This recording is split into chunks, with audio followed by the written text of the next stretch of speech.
Assalamualaikum warahmatullahi wabarakatuh. Selamat pagi anak-anak. Bagaimana kabarnya hari ini? Baik, Apakah Ibu. ada yang tidak masuk? Tidak ada, Bu. Baik, sebelum memulai pembelajaran, alangkah baiknya kalian merapikan meja dan kursi terlebih dahulu ya, agar tidak berantakan. Nah, jika ada sampah juga di sekitar meja dan kursi, kalian bisa membawanya dulu ke tempat sampah agar kita nyaman untuk belajar di hari ini. Baik, apakah sudah semua? Sudah, Bu. Terima kasih ya. Nah, sebelum memulai pembelajaran pada hari ini, Ibu ingin salah satu ada yang memimpin doa ya. Silahkan. Baik, sebelum memulai pembelajaran, berdoa mulai. Selesai. Baik, terima kasih. Nah, anak-anak, pembelajaran pada hari ini Ibu ingin untuk melanjutkan daripada pembelajaran sebelumnya. Nah, anak-anak, apakah kalian ada yang pernah makan buah mangga? Tentu pernah ya. Nah, bagaimana rasanya buah tersebut? Manis. Buah mangga jenis apa yang kalian makan? Nah, mengapa dalam satu buah mangga itu ada yang memiliki rasa manis dan juga asam? Padahal dia dua-duanya sama-sama buah mangga gitu.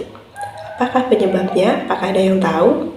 Karena ada variasi gen, Bu. Karena keanekaragaman, Bu. Nah, jadi kedua jenis mangga tersebut dapat berbeda rasa karena adanya keanekaragaman, khususnya pada tingkat gen. Nah, untuk itu pada hari ini kita akan mempelajari suatu materi yang berhubungan dengan contoh kasus tersebut, yaitu keanekaragaman hayati baik itu flora maupun fauna. Nah, dari mempelajari materi pada hari ini diharapkan kalian mampu untuk memenuhi tujuan pembelajaran. Yang pertama, yaitu mampu menjelaskan pengertian keanekaragaman hayati. Yang kedua, mampu mengidentifikasi keanekaragaman hayati tingkat gen, spesies, dan juga ekosistem. Dan yang ketiga adalah mampu menganalisis perbedaan keanekaragaman hayati tingkat gen, spesies, dan juga ekosistem. Oke, sekarang kita mulai dari tujuan yang pertama. Nah, dari contoh kasus yang Ibu ceritakan tadi, apakah ada yang sudah tahu apa itu keanekaragaman hayati? Saya, Ibu. Boleh silakan. Keanekaragaman pada makhluk hidup yang menunjukkan variasi, Bu. Ya, sudah benar ya. Jadi keanekaragaman hayati itu merupakan keanekaragaman pada makhluk hidup yang menunjukkan adanya variasi bentuk, penampilan, ukuran, serta ciri-ciri lain. Kalau dari contoh kasus itu tadi kan yang membedakan adalah variasi pada rasa, begitu. Jadi keanekaragaman hayati ini juga disebut sebagai biodiversitas yang meliputi keseluruhan berbagai variasi yang terdapat pada tingkat gen, spesies maupun ekosistem pada suatu daerah. Gitu. Baik, kita mulai dari tingkatan yang paling rendah atau pada keanekaragaman tingkat gen. Ini Ibu tulis ya. Nah, kalian sudah tahu ya apa itu gen? Ayo diingat-ingat lagi apa itu pengertian gen? Ya, jadi gen itu adalah unit pewarisan sifat atau suatu rangkaian DNA yang menentukan sifat suatu individu. Nah, keanekaragaman gen ini yang akan menyebabkan bervariasinya susunan genetik sehingga akan berpengaruh pada fenotip atau sifat dan juga penampakan luar suatu makhluk hidup. Nah, jadi keanekaragaman gen ini adalah keanekaragaman individu dari suatu jenis atau spesies makhluk hidup. Nah, setiap individu itu kan tersusun atas banyak sekali gen. Jadi, bila terjadi perkawinan atau persilangan antara individu yang karakternya berbeda, maka akan menghasilkan keturunan yang semakin banyak juga variasinya. Nah, hal ini terjadi karena pada saat persilangan itu akan terjadi penggabungan gen dari masing-masing individu melalui sel kelamin. Hal inilah yang akan menyebabkan keanekaragaman gen itu persentasenya semakin tinggi. Begitu ya, jadi keanekaragaman tingkat gen ini ternyata tidak hanya dipengaruhi oleh gen saja, melainkan ada faktor lain yang turut berpengaruh pada keanekaragaman tingkat ini. Nah, ada yang tahu faktor apa? Faktor lingkungan bukan, Bu? Oke, sudah benar ya. Jadi ada faktor lingkungan yang juga mempengaruhi. Lalu, mengapa faktor lingkungan ini dapat mempengaruhi keanekaragaman hayati ini? Teman lain ada yang bisa membantu? Oke, silahkan. Karena untuk beradaptasi, Bu, sehingga akan terjadi variasi. Benar, untuk beradaptasi atau menyesuaikan dengan lingkungannya. Seperti apa contohnya? Ayo Ibu beri waktu ya untuk berpikir mengenai contoh dari faktor lingkungan ini yang turut berpengaruh dan mengapa hal itu bisa terjadi. Ada yang sudah tahu? Saya Ibu. Oke, silahkan. Contohnya itu jumlah sel darah merah pada orang-orang yang hidup di pegunungan jumlahnya semakin banyak karena untuk mengikat oksigen. Ya, betul sekali. Nah, jadi jumlah sel darah merah ini yang merupakan bentuk penyesuaian diri gitu terhadap lingkungan yang berbeda. Nah, kalau di pegunungan kan itu masih oksigennya masih terbatas begitu ya. Jadi sehingga orang-orang di sana itu akan memiliki jumlah sel darah merah yang lebih banyak dengan tujuan agar lebih banyak juga bisa mengangkut oksigen di dalam tubuh begitu. Nah, baik, berarti sudah jelas ya. Selanjutnya kita beralih pada tingkatan yang kedua, yaitu pada tingkat keanekaragaman tingkat jenis atau spesies. Nah, sudah tahu ya apa itu spesies? Ada yang bisa menjelaskan? Saya Silakan. Ibu. Kelompok individu atau organisme yang memiliki kesamaan tertentu, Bu. Oke, jadi keanekaragaman tingkat spesies ini merupakan variasi dari jenis-jenis makhluk hidup yang berbeda dalam suatu ekosistem atau wilayah geografis. Contohnya, pada kacang-kacangan, itu kan ada kacang panjang, kacang polong, kacang hijau, kacang tanah, seperti itu. Lalu, pada kucing-kucingan juga ada kucing, singa, harimau, macan tutul. Jadi, semuanya itu masih dalam satu famili, tapi berbeda-beda spesiesnya, begitu. Oke, kita lanjut pada tingkatan yang terakhir atau pada tingkat ekosistem. Ekosistem itu apa? Ada yang bisa menjawab? Hubungan timbal balik antara makhluk hidup dengan lingkungannya, Ibu. Oke, baik sekali. Jadi ekosistem itu bisa diartikan sebagai hubungan atau interaksi timbal balik antara makhluk hidup dengan makhluk hidup lainnya dalam satu lingkungan. Jadi keanekaragaman ekosistem ini merupakan keanekaragaman suatu komunitas yang terdiri dari hewan, tumbuhan, dan juga mikroorganisme di dalam habitatnya. Keanekaragaman ekosistem ini terjadi karena adanya keanekaragaman gen dan juga keanekaragaman spesies atau jenis. Contoh keanekaragaman ekosistem ini ada banyak ya, contohnya ada ekosistem sawah, hutan, pantai, dan lain-lain. Nah, dalam setiap ekosistem ini tentunya memiliki flora dan fauna yang berbeda pula, tergantung pada ciri khas dari suatu ekosistem tersebut. Baik, di sini apakah ada yang ditanyakan atau adakah yang masih bingung?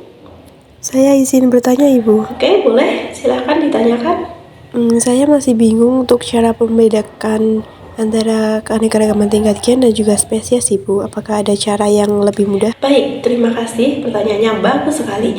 Nah, jadi untuk lebih mudah membedakan dari tingkat gen dan juga spesies ini, kalian bisa mempelajari dari kata kuncinya. Ini Ibu tulis ya. Contohnya pada tingkat gen. Apa yang berbeda dari keanekaragaman tingkat gen? Tentu saja gen. Jadi gen dalam satu spesies yang sama ini berbeda gitu. Lalu pada tingkat spesies, apa yang beragam dari keanekaragaman tingkat spesies? Tentu saja spesiesnya. Jadi dalam satu famili mereka itu berbeda-beda spesies gitu ya. Lalu pada keanekaragaman ekosistem yang beragam ya ekosistemnya atau tempat tinggal suatu makhluk hidup tersebut gitu. Apakah sudah bisa menjawab? Sudah, Ibu. Terima kasih. Baik, Ibu lanjut ya. Baik, sekarang waktunya untuk diskusi secara berkelompok ya. Nah, jadi Ibu telah membagi kalian dalam beberapa kelompok, yaitu 6 kelompok, dan setiap kelompoknya itu beranggotakan 5 siswa. Dan di sini pembagian ini telah Ibu sesuaikan dengan hasil ulangan kalian ya. Jadi sudah Ibu bagi sesuai dengan hasilnya. Nah, dan pada setiap kelompok ini nanti Ibu akan memilih satu ketua kelompok yang sekaligus berperan sebagai tutor. Nah, tugasnya tutor ini untuk apa? Jadi tutor ini tugasnya untuk membantu teman-teman kelompoknya yang belum atau kurang memahami materi yang akan dibahas pada setiap kelompok. Nah, jadi diharapkan dengan adanya tutor atau ketua kelompok ini, maka seluruh anggota kelompok ini dapat memahami dengan baik materi maupun jawaban yang akan diberikan gitu. Apakah ada pertanyaan untuk sesi diskusi kelompok ini? Belum ada, Bu. Baik, jika tidak ada pertanyaan, Ibu akan menjelaskan mengenai tugasnya ya. Jadi sebelum itu Ibu membagi LKPD juga sesuai dengan anggota kelompok masing-masing. Oke, silakan. Oke, semua sudah menerima LKPD-nya masing-masing ya. Jadi sebelumnya kalian bisa cermati dulu LKPD-nya, bisa dibaca-baca dulu. Nah, setiap kelompok ini akan membahas materi yang berbeda begitu. Jadi silahkan diperhatikan untuk kelompok 1, ini akan membahas mengenai keanekaragaman hayati tingkat gen, dan contohnya itu pada hewan. Tuh, jadi kalian akan menjawab pertanyaan yang ada di LKPD itu mengenai keanekaragaman hayati pada tingkat gen secara umum. Lalu kalian bisa menyebutkan contoh-contoh keanekaragaman gen itu khususnya pada hewan gitu. Maka sudah dapat dimengerti oleh kelompok 1? Oke, untuk kelompok 2 ini akan membahas mengenai keanekaragaman hayati tingkat gen sama, tapi contohnya pada tumbuhan gitu.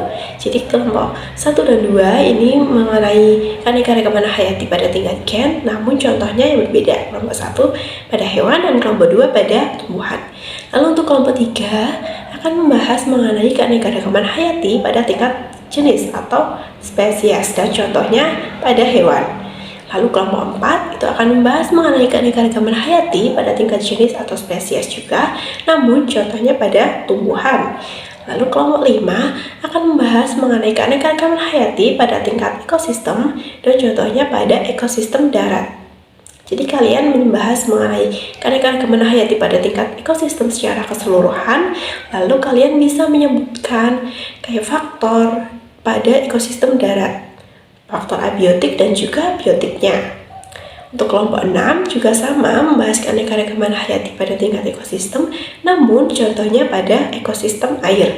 Jadi kalian akan menyebutkan faktor biotik dan juga abiotik pada ekosistem air, begitu. Oleh setiap kelompoknya, apakah sudah dapat dipahami penjelasan dari Ibu? Oke, terima kasih. Tugasnya nanti kalian mengamati berbagai hewan, tumbuhan, dan juga ekosistem yang ada di lingkungan sekolah. Untuk kelompok 1 sampai dengan 4, itu tadi kan materinya mengenai tingkat gen dan juga spesies. Nah, silakan kalian nanti untuk mengidentifikasi berbagai jenis hewan dan juga tumbuhan yang kalian temukan, lalu kalian catat ciri-ciri morfologinya. Jadi yang membedakan pada suatu tingkat tersebut itu apa gitu. Lalu contohnya sesuai dengan pembagian tadi ya, ada yang hewan dan juga ada yang tumbuhan. Oke, jika data yang kalian amati di lingkungan sekolah ini masih kurang gitu, misalnya kayak pada tingkat gen ini tidak terlalu bervariasi contohnya di lingkungan sekolah, maka kalian boleh mencari referensi di internet. Lalu untuk kelompok 5 dan juga 6 yang materinya itu mengenai keanekaragaman tingkat ekosistem, nanti tugasnya kurang lebih sama, yaitu mengamati ekosistem yang ada di lingkungan sekolah, baik darat maupun air, darat untuk kelompok 5 dan air untuk kelompok 6. Lalu kalian tentukan komponen biotik dan juga abiotik penyusun masing-masing ekosistem tersebut. Nah, untuk lebih jelasnya kalian bisa baca-baca lagi di LKPD-nya masing-masing. Nah, lalu untuk hasil diskusinya kalian bisa tulis di PPT yang linknya sudah Ibu kasih juga di LKPD masing-masing ya. Di bagian bawah itu ada link, dan juga ada pertanyaan yang harus kalian jawab. Jadi selain tugas utama dari mengamati pada lingkungan sekolah, ada juga pertanyaan yang kalian harus analisis dan juga jawab. Nanti kalian bisa jawab di akhir PPT juga. Nanti kalian masukkan di link yang sama ya. Jadi semuanya taruh di situ. Jadi kayak jawaban dari hasil pengamatan dan juga jawaban dari pertanyaan semuanya pada link PPT yang ada di LKPD-nya masing-masing. Nah, sampai sini apakah ada yang ingin ditanyakan? Saya izin bertanya, Ibu. Oke, silakan. Untuk gambar-gambar pendukung, apakah harus memfoto secara langsung, Bu? Atau boleh jika kami mengambil referensi dari internet? Oke, untuk gambarnya disesuaikan ya. Jika kalian menemukan spesies atau komponen ekosistem itu pada lingkungan sekolah, maka gambarnya yang kalian masukkan adalah foto secara langsung. Namun jika spesiesnya kalian jumpai di referensi internet, ya gambar pendukungnya dari referensi internet tersebut. Oke, sudah bisa dipahami? Sudah, Ibu. Terima kasih. Baik, silakan mulai diskusi ya. Ibu beri waktu 30 menit cukup? Insya Allah cukup, Ibu. Oke, silakan. Baik, untuk kelompok 1, apakah ada kendala? Belum ada, Ibu. Oke, silahkan dilanjut. Kelompok 2, apakah ada kendala? Izin bertanya, Ibu. Iya, silahkan. Untuk soal nomor 2 itu mengenai dasar pengelompokan keanekaragaman hayati itu dijelaskan secara detail sesuai pembagian jenis hewan atau secara umum, Ibu? Ya, baik. Untuk nomor 2 itu kalian bisa jelaskan secara umum saja ya. Untuk pengelompokan hewan, dasarnya itu bagaimana. Lalu untuk yang kebagian kelompokan pada tanaman itu juga jelaskan dasarnya itu secara umum gitu. Oke, silakan dilanjut. Untuk kelompok lainnya, apakah ada kendala dan hal yang ditanyakan? Belum ada, Ibu. Baik, jika belum ada, silakan dilanjut lagi diskusinya. Oke, baik anak-anak, sudah selesai ya diskusi kelompoknya. Waktunya tinggal 5 menit lagi, silakan diselesaikan. Baik, Bu. Oke anak-anak, waktunya sudah habis ya. Kelompok mana yang sudah siap untuk presentasi? Kelompok 1 udah siap, Oke, Ibu.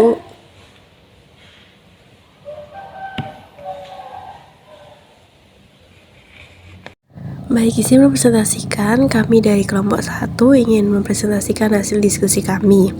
Kelompok 1 yang beranggotakan ini yang ada di layar, dan kelompok 1 ini akan membahas mengenai keanekaragaman tingkat gen pada tanaman atau bunga bougainville.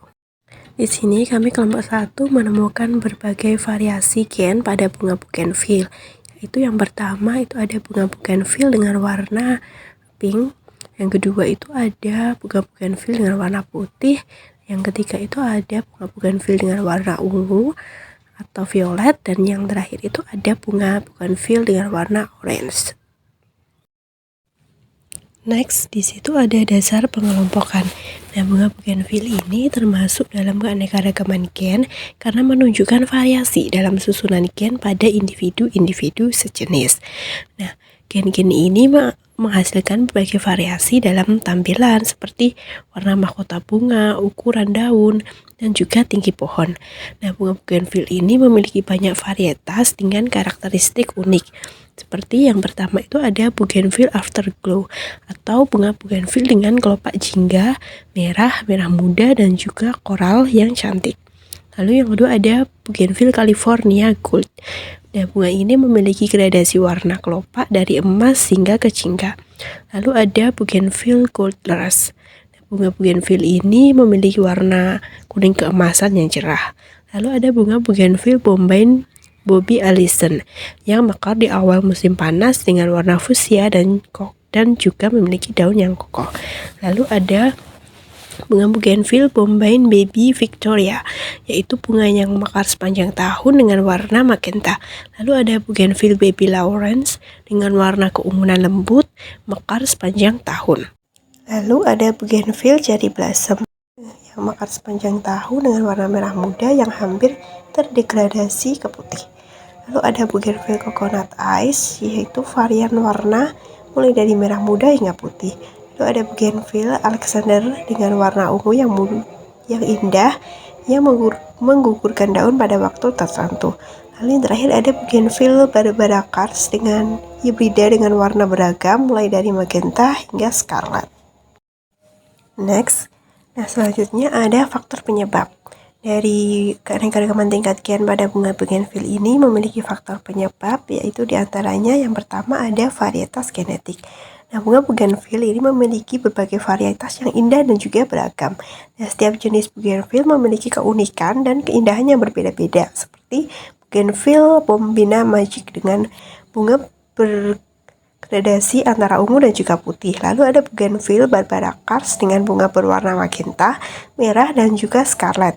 Serta ada pula bougainville Alexandra yang memiliki warna menarik dengan menggugurkan daunnya. Nah, faktor penyebab yang kedua yakni penyerbukan oleh serangga. Nah, bunga bougainville ini menarik berbagai jenis kupu-kupu, lebah, dan juga serangga lainnya. Nah, serangga ini berperan penting dalam penyerbukan tanaman yang membantu menjaga keanekaragaman spesies dari tumbuhan bougainville. Lalu yang ketiga ada faktor kondisi lingkungan. Nah, keanekaragaman hayati juga dipengaruhi oleh kondisi lingkungan seperti sinar matahari, kelembapan tanah, dan juga nutrisi. Nah, bunga bougainville dapat tumbuh subur di iklim tropis yang memiliki toleransi terhadap kondisi yang berbeda-beda. Nah, itu tadi presentasi dari kelompok 1, kurang lebihnya mohon maaf, saya kembalikan ke Ibu. Terima kasih. Baik, beri aplaus untuk kelompok 1 yang sudah mempresentasikan hasil diskusinya. Oke, dari presentasi kelompok 1, apakah ada yang ingin bertanya? Izin bertanya, Ibu. Oke, silahkan. Faktor yang disebutkan oleh kelompok 1 itu apakah memungkinkan tumbuhnya beragam jenis tanaman saja, lalu bagaimana dengan jenis-jenis hewannya? Oke, nah untuk tumbuhan ini memerlukan air dan juga suhu yang sesuai. Semakin banyak air yang tersedia, maka semakin banyak tanaman yang juga dapat tumbuh pada daerah tersebut. Nah, jika tanaman semakin banyak, maka hewan juga bisa turut hidup juga di situ karena memanfaatkan keanekaragaman dari tumbuhan tersebut. Jadi keduanya ini sangat berhubungan ya dengan faktor tersebut, begitu. Apakah sudah bisa difahami? Sudah dapat dipahami, Ibu. Terima kasih. Jadi faktor lingkungan ini juga turut berpengaruh ya? Jadi lingkungan ini juga turut berpengaruh pada keanekaragaman hewan, tidak hanya pada tumbuhan saja. Karena hewan ini juga perlu adaptasi pada faktor lingkungan seperti air dan juga suhu yang keduanya ini juga akan turut berpengaruh, begitu. Oke. Nah, sebelum lanjut presentasi pada kelompok lain, Ibu tadi perhatikan Raffi beberapa kali mengobrol terus ya dengan teman sebangkunya. Nah, setelah ini, tolong ya diperhatikan lagi temannya sedang presentasi dan juga sedang diskusi. Ibu minta juga kamu membuat satu pertanyaan untuk kelompok yang akan presentasi setelah kelompok 1 ini. Paham ya? Oke, untuk semuanya saja tolong diperhatikan lagi dan juga jangan gaduh. Silahkan kelompok 1 dilanjutkan presentasinya.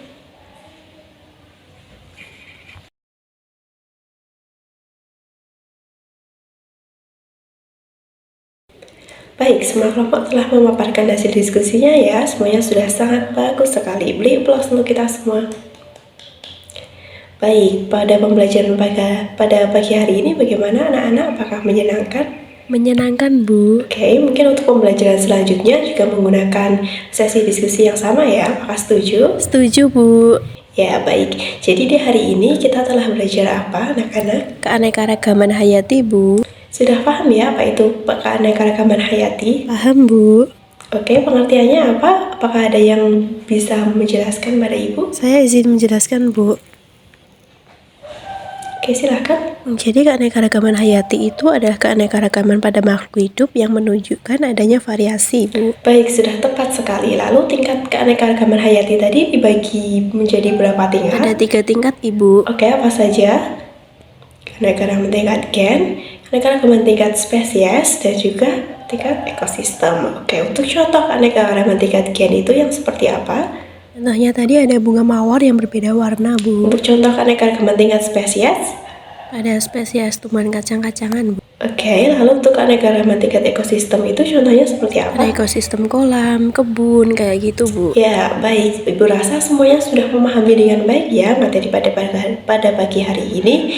Baik, untuk pertemuan selanjutnya, Ibu minta kalian untuk mempelajari mengenai upaya pelestarian keanekaragaman hayati, khususnya pada tumbuhan dan juga hewan. Oke, sudah bisa difahami? Baik, apakah ada yang masih ingin ditanyakan? Sudah tidak ada, Bu. Oke, kalau tidak ada, Ibu tutup ya untuk pertemuan di hari ini. Terima kasih kalian sudah sangat antusias mengikuti pembelajaran dengan baik. Beri tepuk tangan sekali lagi untuk kita semuanya. Baik, Ibu tutup. Kurang lebihnya Ibu minta maaf. Kalian terus semangat ya dan juga jaga kekompakan. Assalamualaikum warahmatullahi wabarakatuh.